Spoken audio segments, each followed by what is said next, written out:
जय श्री हरि मित्रों। आज हम बात करेंगे वर्ष की सबसे कठिन लेकिन सबसे पुण्यदायक व्रत निर्जला एकादशी की।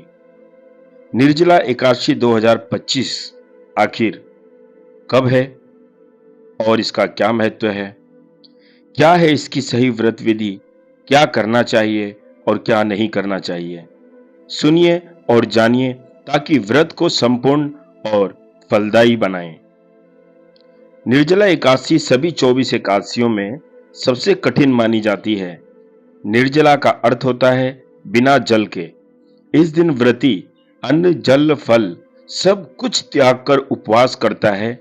मान्यता है कि इस दिन का व्रत सभी एकादशियों का पुण्य एक साथ प्रदान करने की शक्ति रखता है।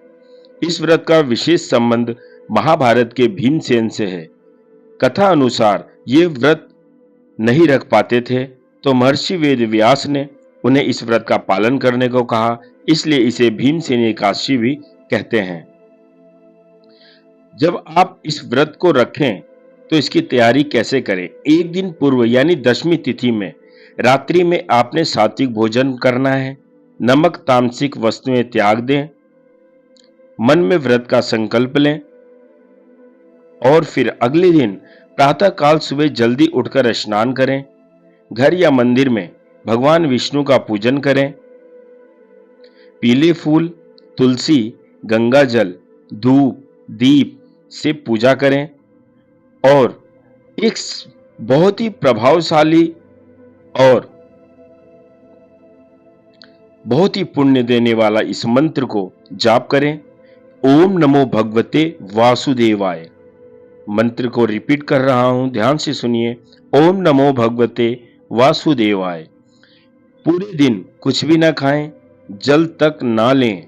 दिन भर भजन कीर्तन, विष्णु सहस्त्र नाम पाठ, गीता पाठ करें। यह विशेष फलदायक होता है। भगवान का नाम लेते रहें बस। सूर्योदय के बाद ब्राह्मणों को भोजन कराएं,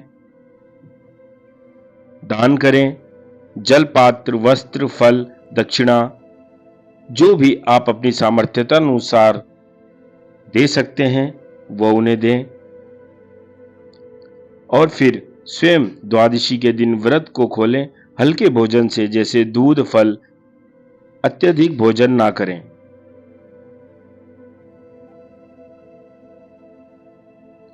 अब हम बात करेंगे कि आपको क्या चीज करनी होती है इसमें। एक दिन पहले ही सात्विक भोजन जीवन में अपनाएं।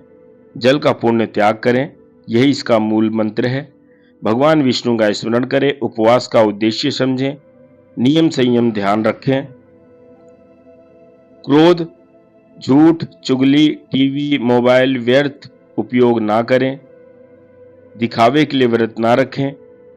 निर्जला व्रत में छिपकर जल पीना पुण्य नष्ट कर सकता है। गर्भवती महिलाएं, रोगी व्यक्ति, वृद्ध व्यक्ति या छोटी उम्र के बच्चों को यह व्रत रखने की आवश्यकता नहीं है। अगर वह व्रत रखते हैं तो उन्हें केवल फलाहार व्रत करना चाहिए।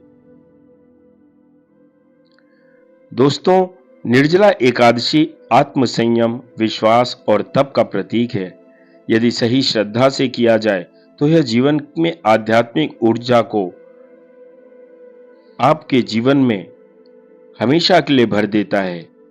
इस व्रत से न केवल सभी एकादशियों का फल मिलता है, बल्कि व्यक्ति